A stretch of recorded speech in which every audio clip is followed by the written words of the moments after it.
What's up, everybody? Welcome back to My Twisted Life and TV. I am Poetry. You are here for another recap and review of Real Housewives of Potomac. This is season 6, episode 3, I believe it is. Jiminy Crickets.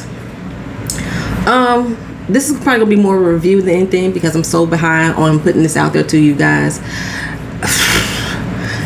This particular episode, Giselle decided to throw a pamper party for Ashley. You know, she's about to have the second baby. Ashley seems to be in a different headspace than she was in previous seasons. She went through a lot of postpartum depression. And Giselle said, no, she experienced a similar thing because once she had the babies and once she had the twins, the second time around, it became more about them. Everybody was concerned about them and less about her. So she wanted to make her feel appreciated. So she's going to have this get together and she's inviting everybody. She don't want to invite Karen, but Ashley says that Karen has been there for her through this pregnancy. She comes in, she checks on her, she looks out for her. If she need her, she call her. Karen shows up. So she's making Giselle invite her. Okay, so she extend that invitation. Ashley, she does carry a little bone and tell her about what Mia said about how Giselle basically was just another pretty face. At first she said she thought she had a good heart, but you know, in light of her, you know, threatening, I don't know why she keeps saying she threatened Ray's life, but she wished death on Ray. That ain't what happened. But anywho, that's how they took it. That Giselle is not a kind person and she's just another pretty face. So she imparted that information over to what's her name? Giselle. Ashley did. Bone collecting. I just have to say it again. Like, I know we don't find Ashley attractive at all, her big water ass head. But this pregnancy is doing her good. She's a beautiful pregnant woman. I hate to say it, but she is. Okay, so anywho, Karen, she's having some Zoom meetings with her new crew. She's coming out with a second wig line. A La Dame, I think this is what this one is called. I forgot what her first wig line was called, but her first wig line was for women with medical issues with their hair, with alopecia and stuff like that. She had a wig line created for people who lost their hair and needed hair replacement, so she created a wig line for that. But this particular wig line is the second creation called La Dame, so she's having a little staff meeting. She invited, you know, Ray in on the staff meeting. Is all over Zoom. Is every wig that Karen has blonde in the La Dame collection? Because I think in the other collection she has some darker color wigs or some various colors, but it looks like everyone in this collection is blonde. Bleach blonde, honey blonde, strawberry blonde, dirty blonde, but blonde. Interesting. Okay. But because Karen has been, I guess, moving forward, Karen say 5 years on La Dame. La Dame ain't been out no 5 years. She's not still working on La Dame. At least we didn't know about La Dame in season 2. Was it season 2? Y'all correct me if I'm wrong. Did she introduce La Dame season 2? I don't think it was that long. Anywho, anybody smelled it? Somebody told me it smelled like old people. You know how, remember white diamonds? They sell white diamonds at Walgreens. I used to always buy white diamonds for my grandmama every year because it smelled like old people. Somebody told me La Dame smelled like old people. Remember, I went to Bloomingdale's to try to find it and they didn't have it, even though she said it was in Bloomingdale's. But then she turned around and said that it was a pop-up shop in Bloomingdale's and it wasn't really in the shelves. So I couldn't smell it. Every hue is no longer. From what I could tell, Giselle shut down her business. It's no longer functioning. Who else? The other girl. What's her doggone name? Candace. I don't think her wig line is going on any longer either. Remember, she had a wig line too. I don't recall her wig line. Robin still has her hat line going on. Robin is a whole mess right now, child. A whole mess. We at the house. She in the bed. Juan holler upstairs like, hey, are the kids up? She gets out of bed, goes down and wakes up Sean, gets him up. But she don't wake up Carter. She climbs right back in the bed. Juan comes up like, hey, what's going on? Is Carter up? And she was like, I was gonna get he's not up. I'm getting him up in like 10 minutes. My alarm will go off in 10 minutes. And Juan is like, so his class start at 9:10 and you was gonna get up at 9:07? You know, he was like, yeah, he's very disgusted with her. And I'm still like, Juan, what are you doing? Why are you not doing it? I don't know what's going on with Robin. She seems to be depressed. She says she is depressed. COVID has really gotten to her. You know, it's really taking effect to her. She's at home with the kids all day, but she now sleeping to 2. Sleeping to 2. I don't even think she washed her stinking ass when she do get up, because she hops right back in the bed. And Juan is sick of it. He's sick of it. He's disgusted by it. And he's letting her know. So he goes on and gets the kids together. And apparently this has become a common thing, because when Carter finally gets online, he must have been late. His teacher's like, you need to let your mom know that class is important. This is your job now. You can't keep showing up to your job late. They struggling with that. So anyway, as I said, Giselle is getting a whole little function together, a whole little party together. We get to go over to Mia's house with her and Gordon. Oh God, I forgot what they was talking about. It had something to do with work-life balance and stuff like that. I don't remember. But again, I do like Mia's interaction with her family. I think that is when she is the most genuine, most authentic. Her mom is coming. Her mom gave her up for adoption when she was younger. Her mom and her dad both had drug problems. And Mia has always felt unwanted by her mother. Over the past few years, they have been making headway in a relationship. And the last time that she came through, she stayed over. She thought that they really bonded and they started something beautiful. Okay, so she wants to bring her through again, but she really don't want to talk about her in front of the kids in case mama fall back again, possibly have a setback, and she don't show up, don't come through. I'm not sure exactly what it is, but she tells us a story about, you know, how one time she remembered being left on a cold floor. And Gordon is basically telling her, you know, you need to express that to her. You both are adults. She's in a different place, and you should be able to express how you feel or how that made you feel to her, and do so in a way that is still respectable of the fact that she's your mother. So I guess we're gonna see a lot of that dynamic with her and her mom, which I think her relationship, her rejection from her mother and her father, I think that lends a lot to the insecurities that I see in Mia. Like, Mia talk a good game. Mia's insecure as hell to me. Okay. So let me see if I can try to like run down exactly what the frick is going on.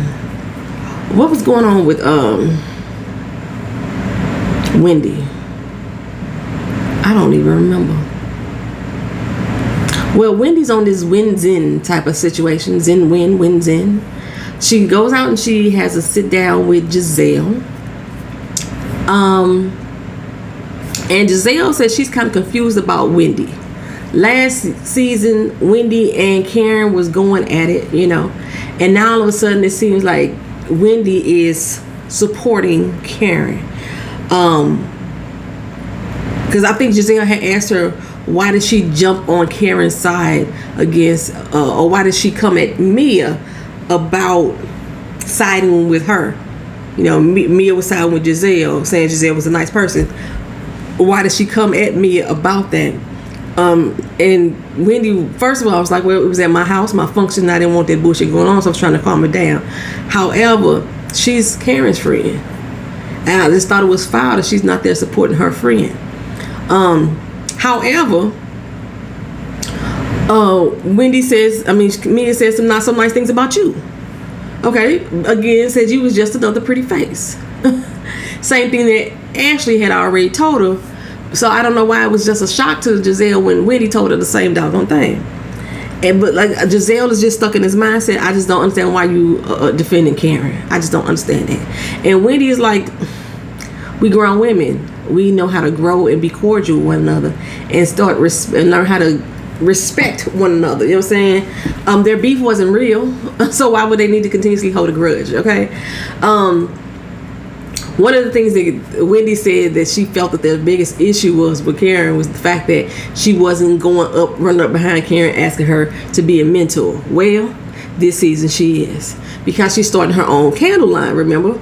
And she basically said she wants to be the black Martha Stewart. Martha White. Martha Stewart. Martha White is the cornbread. Yeah, that's the cornbread. Martha Stewart. Robin is like, what? Home furnishings, home what? Robin don't understand why she's stepping away from being a professor, or why she's stepping away from being a news commentator to this. Because sometimes people just want to follow their passions and follow their dreams.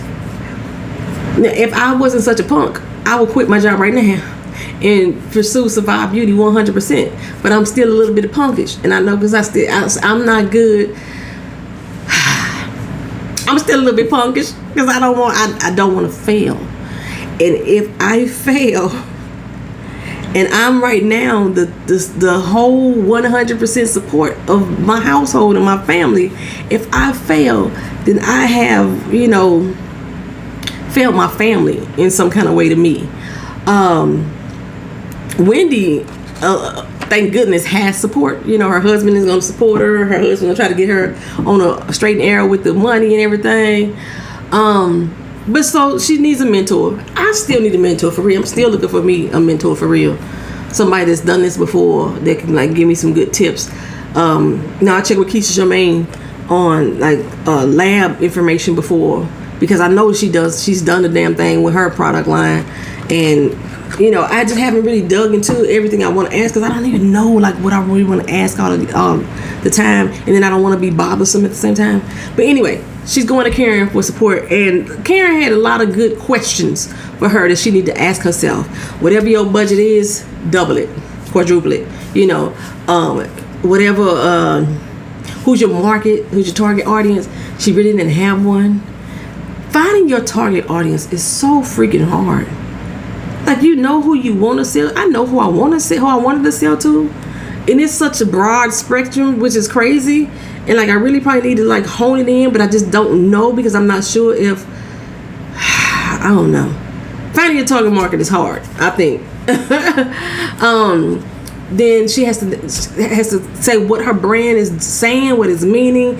She eventually wants to have, bedding and curtains, and she wants to have it all. You know what I'm saying? The Martha White, not just candles. She's starting candles. I started with lip gloss, and I ventured into skincare and everything else like that. You know what I'm saying? Speaking of lip gloss, I'm rocking that Mocha Mix today. Bam. I like to do that with my lips anyway. Okay, so yeah. So when Robin said that, she was what? What you trying to? You gonna give up being a professor? You gonna give up being? Yes, people do that. People pursue careers sometimes because that's what their parents want them to do, because their parents think that was the right thing to do, but it's not what they wanted to do. So now she's finally doing what she wants to do, and she has the support of her mom, she has the support of her husband, she has support of her family. Why are you so against it, Robin? The person who want to do home investments failed. The person who want to do, every business venture that y'all lost money on between you and your husband together was your fault, right, Robin? Put all that money into the house. What you doing with that? Everything is being done under Robin's mama. Y'all realize that? Robin's mama doing everything. Even the hat thing. The hat thing is over at Robin's mama's warehouse. Anywho, Wendy came through to help her out. Robin already had a friend named Escale over there. I like her. I don't know what it is, y'all. If y'all know any Ethiopians, they have this same look. Usually when I meet an African, and without them even saying they're from Ethiopia, I can tell. The hair, the skin tone, the shape of the eyes, they have this same genuine look about them. They look like we all are one. We are the same person. They look like, I do. I have a few Ethiopian friends. They all look like they related. Every last one of them have the same facial structure, everything. I like her. I love her energy. I love what she's bringing. I hope they keep her around. I do. I hope they keep her around. So while they all talking to her, of course, Robin said she didn't come to the little get together because Juan didn't want to go, even though Ashley showed up with Michael, whatever. You could have went without him. Anywho, she was still in bed. That's basically what it was. Robin didn't want to get about that damn bed. But anyway, she down here at this warehouse. She really behind on stuff. She got a lot of orders that need to go out. She got a lot of people help her apparently, but she need to get her shit together. So Scarlett and Wendy are down there helping her pack shit up, box orders and everything. She said that her hat thing is still going pretty well. I forgot the name of it. If y'all know the name of Robin's hat line, put it down in the comment section. One of the things she said that makes her hat line so popular is because it has a lining. You know how women wear their bonnets to protect their hair? Well, she has a lining built into the hat, so it's good for protective hairstyles and things like that. I think that's very creative, Robin. I do. But we didn't hear about that when we first introduced those hats. I was just thinking it was some ugly ass hats. But she got some new cuter designs, and people are buying them. They're eating them up. And whatever. I'm not going to give my opinion why I think people eating them up. But still, okay, she doing good. At least she doing something. So Scarlett, she gonna invite her to Ashley's pamper party, which I find weird though. I mean, I like the fact that she came, but I find it weird to invite somebody outside of the friend group to something so intimate. We're here to pamper her about her pregnancy, and come on in. I mean, like I said, I like the fact that she went though, but still. Okay, so they go into the little spa. People getting foot facials and massages and everything. And I think off the cuff, it started off with Mia and Wendy. Mia was saying that Wendy was having problems at home with her husband. That's what she's jealous about.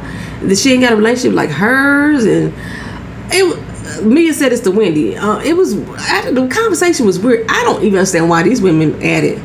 Do they know each other in the former life? I mean, Wendy had issue with Mia off the rip. Right off the gate, she had issues with her. So I really just didn't understand it. Now, the way in which Mia responds to her, if Wendy Wendy started it. If Wendy hadn't started it, then there would be a problem with Mia. But it just seemed like Mia was trying to be cordial, and Wendy was like, "Look here, don't try me. That shit you pulled before, don't try. I got time for you today." And she was like, "No, Zen Win got time for you. I would TikTok on your ass or whatever. TikTok. I was like, "Girl, shut up. You ain't about that life. You ain't about that life." Because Mia sitting here like, I'm her. If you don't like the way that I communicate, you don't like the way I talk, then get out of my motherfucking space. And Wendy's like, "I got time today. TikTok, Mia, TikTok." What the fuck does that mean? You got space and opportunity right now. I think Wendy wanted the rest of the group to chime in. You know how they always chime in and say, "You're doing too much. Why y'all all ganging up on one person?" Because Robin brought it up. I feel like, why did you step in there and tell me we ganging up on her? She said, "I didn't feel like y'all was ganging up." Y'all were. Because I think Robin had said something like Karen owed Giselle an apology, or Karen did something, whatever. Robin, that wasn't even your conversation to have. Yeah, you was ganging up. You was joining in. You were like you always do. I don't know. The spa thing was interesting. After they had a little argument, their little tit for tat, everybody separated. Ashley went to go get her little feet done and, eat her food. Ashley eating her ass off this season, baby. Scarlett had prayed for. She prayed for good energy around her, That's why I say I like her vibes. I like her already. And there wasn't really much else to this doggone episode that I can recall. Giselle still does not have a storyline. She decided that she wants to meet with Mia one-on-one without the influence of Karen, without the influence of the other group. She wants to really get to know her. Let's all just hang out, right? So that's what she's gonna go with. She's not gonna trip off of what Wendy is saying, that Mia said she said. She got on Wendy like, "Why you won't let the girl talk? You keep cutting off, you keep talking over her." Ashley told you the same thing. It's not like Wendy making it up. Ashley told you the exact same thing. But I guess because Ashley is still open to Mia being around, and you want to get to know Mia because Mia's already kissing your ass. She's sending y'all text message. Because she's like, yeah, Mia contact me and Robin all the time, asking us how we doing, inviting us here and there, because she's already kissing y'all ass, because Mia trying to solidify her spot on the show a little longer. Giselle wants to cater to that. You know what I'm saying? Nourish it. What the fuck happened with Candace? She had a conversation with Karen. She felt that in order for them to get into a good space, that she figured that she would have to talk about it and talk about how she feel, and she wants Karen to take accountability of what action she took. Karen said, look, I know you upset about me taking a neutral stance. You did not take a neutral stance, Karen. That's the problem. That's what you ain't hearing. You didn't take a neutral stance. You took Monique's side. A neutral stance would have just been stayed out of altogether. You sided with Monique. You have a choice to do that. You have a right to do whatever you want to do. But to sit there and lie and say that you took a neutral stance, I just stayed out of it. That ain't what you did. Because according to the blogs, you was instrumental in trying to help Candace get fired too, because Monique got fired. There was a lot going on.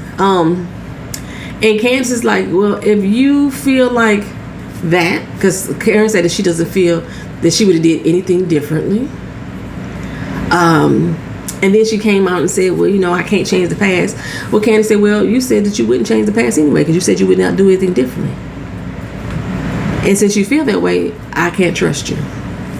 So we can be cordial, I love you from a distance, hey girl, hey, but we can't be friends, not like we used to be. And that really saddened Candace.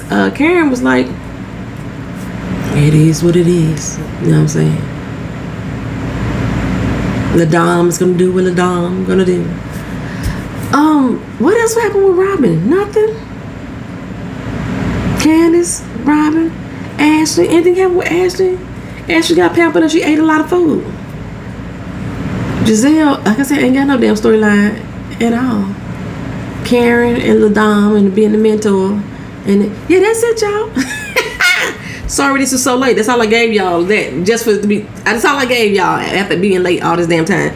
Y'all have a good one. Like, comment, share, and subscribe. I'll see y'all again in the next video. Peace.